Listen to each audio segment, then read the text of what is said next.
एक दिनचर्या कोई पकड़ लीजिए, एक आज्ञा पालन कीजिए। अगर 100 आज्ञा ना पालन करने की सामर्थ्य आ जाए तो बताना, एक कोई आज्ञा पालन कर लीजिए, वो 100 आज्ञा पालन, और एक आज्ञा उल्लंघन कर दीजिए, 100 आज्ञाओं से आपको नीचे गिरा देंगे।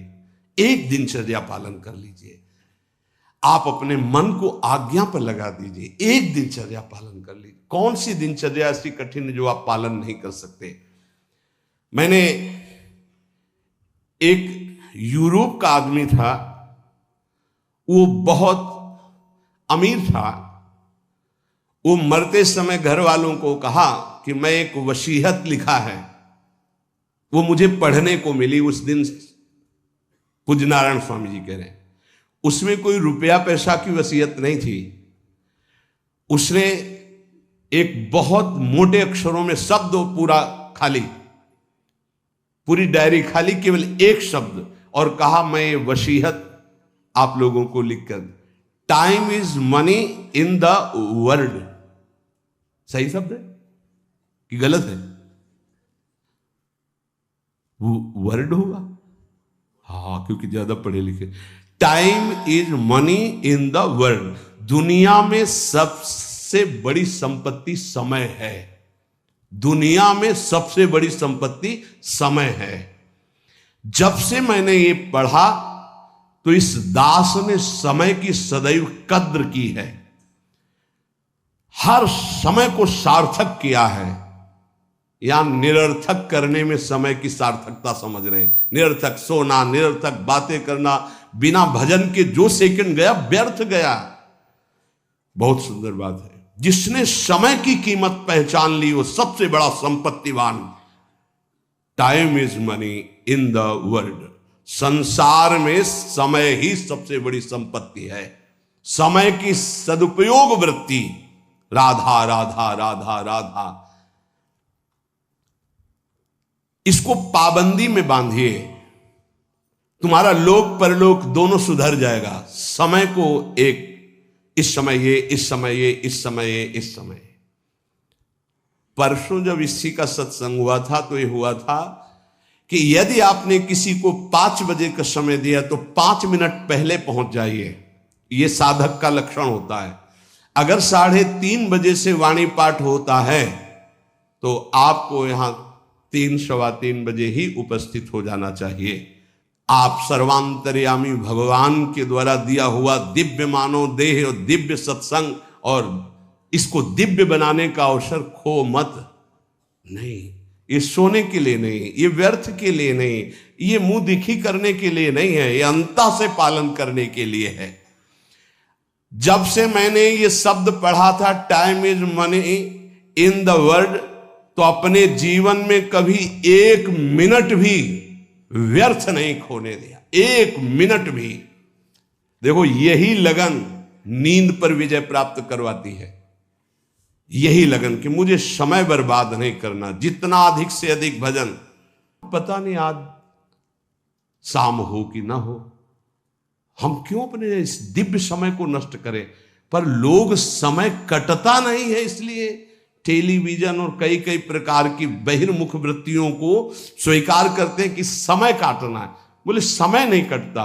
और सही पूछो तो भगवान से मनाया जाता है कि नींद ना आवे, कभी ये रात्रि ना हो, इसके लिए कि मैं रात्रि हो गई तो 10 घंटे 8 घंटे सो रहा हूं। नहीं, रात दिन भजन, जाना है यहां से।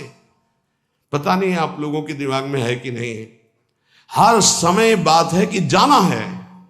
कोई भी मिनट आखिरी हो सकता है, बिल्कुल चलो, जाना है। फिर किस बात के लिए उदास हो जाना, निराश हो जाना। क्योंकि ये पक्का पता मुझे जाना है। कहां जाना है? लाडली जी के पास जाना है। जिनके लिए तरस रहे हैं उनके पास जाना है। तो उसमें कोई भय है क्या कि जाना? जिनके लिए हम तरस रहे, तड़प रहे, उनके पास जाना है। जहां अनंत जन्मों से बिछुड़े वहां जाना है। कोई आश्चर्य की बात है, कोई दुख की बात है, कोई घटना की बात है। और जाने का ये बुलावा है। एक माई है, भयंकर कैंसर से पीड़ित है। मुस्कुराहट के सिवा कभी हमने उसके मुख में उदासी नहीं देखी। जब प्रणाम करके बाद, बहुत कृपा है लाडली जी की, बहुत कृपा है गुरु जी की। यह जीवन है। आपके अंदर अगर थोड़ी देर सोचो कि कैंसर की रिपोर्ट आ गई, अब कैसा लगेगा? कैसा लगेगा? भाई भगवान ने हमें क्या दिया है? थोड़ी देर आंख बंद करके सोचो, यदि तुम्हारी आंखें ज्योति रहित हो जाए तो कैसा लगेगा? घबराहट पैदा हो जाएगी। आप देखो, अभी आंख बंद करो, सोचो अगर ये सदा सदा के लिए ऐसी हो गई तो भगवान ने कितनी कृपा दी। तुम सुन सकते हो, बोल सकते हो, देख सकते हो, सूंघ सकते हो, चल सकते हो, अभी स्वस्थ हो। समय की कदर करो, नहीं ये समय निकला चला जा रहा है, ये वापस नहीं आने वाला। और स्थिति ऐसी बना लो कि हर स्थिति में तुम्हारा मंजीरा बजने से रुके ना। पक्का जब भीषण कष्ट की स्थिति थी तब भी कहते थे व्हील चेयर में बैठा लो, हमारा नियम है इस समय बाहर निकलकर 4 चक्कर लगाना, आप लगाओ चक्कर। नहीं ऐसे नहीं बैठा लिए, हमारा नियम, और जो नियम है उठाओ हमको, टांग के ले चलो, हमारा शरीर का संस्कार करो वैसा चलो, टाइम बाय टाइम। ये क्यों हुआ? बचपन से इसका अभ्यास और भगवदाश्रय। इसीलिए सबसे प्रार्थना करते हैं, ये किसी एक के लिए नहीं है। व्याधि मंदिरम शरीरम व्याधि मंदिरम, कौन सा देवता प्रकट हो जाए?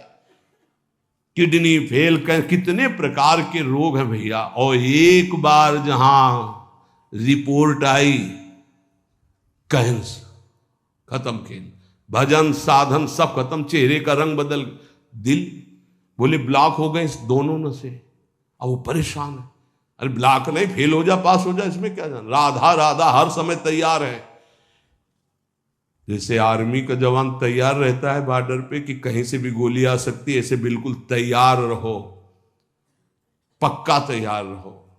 बार बार कह रहे हैं सावधान, समय की कीमत को पहचानो, हर श्वास में राधा राधा। एक हित धाम में आए थे, बोले अब बस वृंदावन आ रहा हूं, तो अचानक श्री जी की कृपा से दृष्टि में हमका, आप जाइएगा मत, अब यहीं रहिएगा। बोले नहीं अभी कुछ बेचने को रह गया, बेच करके बस फटाक से आया। हमका पता नहीं भगवान की क्या लीला है, हमारा मन कह रहा है मत जाइए। बोल नहीं महाराज, अभी जब कई महीना नहीं आए तो परिचय के जो आते थे पूछा, तो उन्होंने बताया उनका एक्सीडेंट हो गया, कई जगह से उनके अंग टूट चुके हैं वैसे। फिर जब आए थे तो एम्बुलेंस में आए थे कई महीने बाद, तो रो रहे थे। हमका भगवान प्रारब्ध टालना चाहते थे पर प्रारब्ध प्रबल हो गया, आप आज्ञा पर महत्व नहीं दिए, और वो ऐसी परिस्थिति अब कभी नहीं आ सकते। बड़े स्वस्थ और चलते फिरते, सूचना मिली कैंसर, 2 महीने में हालत खराब, पर वो तो समर्पित थे, तो यहाँ वेदांत हॉस्पिटल में आके धाम बेसरी। कुछ भरोसा नहीं इसका, जो बहुत अकड़ के चल रहे हैं और लंबा समय इतना कमा के रख दें कि 7 पीढ़ियां तक खाती चले जाएं। बड़ा व्यवस्था के ऊपर व्यवस्था, ये नहीं सोच रहे यहां से जाने की तैयारी हम क्या कर रहे हैं। नारायण स्वामी जी कहते हैं, गोस्वामी तुलसीदास जी महाराज के दोहे हम अपने जीवन में सामने रखा है, आप भी सुन लीजिए। सत्य वचन आधीनता परतीय मातु समान, इतने में हरि ना मिले तो तुलसीदास जवान। मैं इस बात की गारंटी लेता हूं कि यदि आप वाणी से सत्य बोलेंगे और भगवान की अधीनता और पराई माता बहनों के मात्र दृष्टि से, तो तुम्हें भगवान मिल जाएंगे पक्का। इतने में ना मिले तो इसकी जमानत मैं लेता हूं, गारंटी मैं लेता हूं, निश्चित भगवान मिलेंगे। मैंने बहुत इस दोहे को सामने रखा है, सत्य वचन और भगवान की आधीनता और परती मातु समान, इतने में हरि ना मिले तो तुलसीदास जमान। आधीनता का साधन एकमात्र भगवान का दृढ़ भरोसा।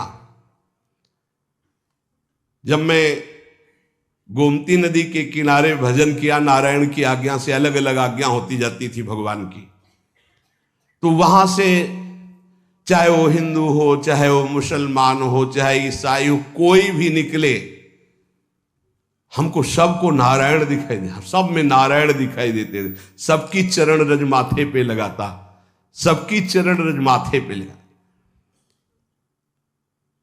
अगर कोई इस साधन को कर ले तो बहुत जल्दी देहाभिमान गलित हो जाए।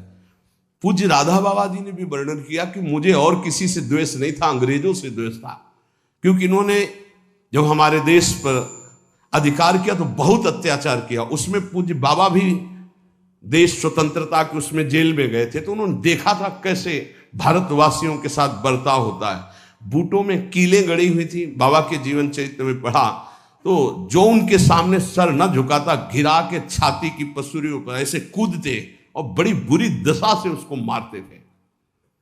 बाबा का भी, बाबा ने जब पीछे से आ रहा था अधिकारी तो बाबा ने सर नहीं झुकाया कि चाहे मार डाले मैं इसके विदेशी के आगे सर नहीं झुकाऊंगा। तो बस पीछे वाले ने कहा झुका दो, उन्होंने कहा नहीं कटवा सकता हूं, झुका नहीं सकता। राधा बाबा बड़े जिद्दी स्वभाव के थे। इतने में जो ही नंबर बाबा का आया वो सामने आने वाला था तो ऑफिस में कुछ ऐसा बड़ाम से हुआ, क्या हुआ भगा तो उस दिन, फिर दूसरे दिन ट्रांसफर हो गया दूसरी जेल। तो बाबा को बहुत घृणा थी, गोरा देखते ही अंदर से उनको जलन पैदा हो जाती कि हमारे हिंदुस्तानियों पर इतना अत्याचार करने वाले ये। अंदर से आया कि भगवान की प्राप्ति करनी तो अजात शत्रुता आनी चाहिए, ये ठीक नहीं।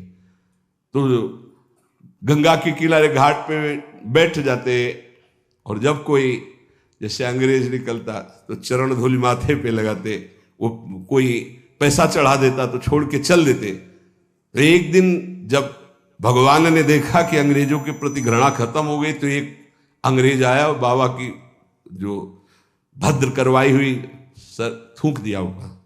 तो उनका गोरे ठाकुर अब ईर्ष्या आपसे या द्वेष आपसे या घृणा नफरत नहीं हो सकती, आप ही हो।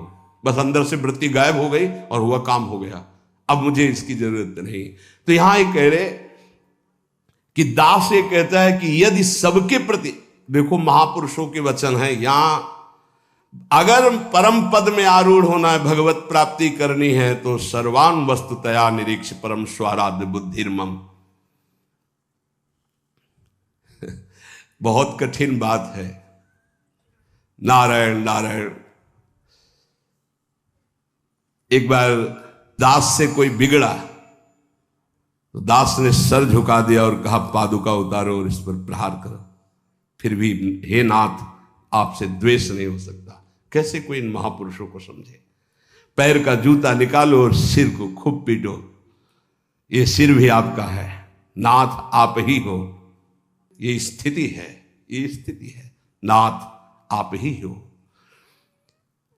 आज तक परिस्त्री को आंख उठाकर कभी काम भाव से नहीं देखा। क्या महापुरुषों ने करुणा करी कि अपनी स्थिति बताई। जब कभी मन ने साधन काल में आकर्षण किया तो हमने ऑपरेशन करके दिखाया मन को कि क्या है। चमड़े से ढका हुआ शरीर, मांस हड्डियां, मूत्र द्वार, मल भरा हुआ उदर में, फौरन मन भागा और नारायण की शरण में गया। ये क्यों लिख रहे हैं? साधकों के लिए। कभी कोई पाप कर्म नारायण से तब अज पा जा। आपसे प्रार्थना है जब आपका मन ऐसे करे तो ऑपरेशन करके मन को दिखाए कि कुछ नहीं है, व्यर्थ में क्यों समय नष्ट करोगे, क्यों हृदय मलिन करोगे।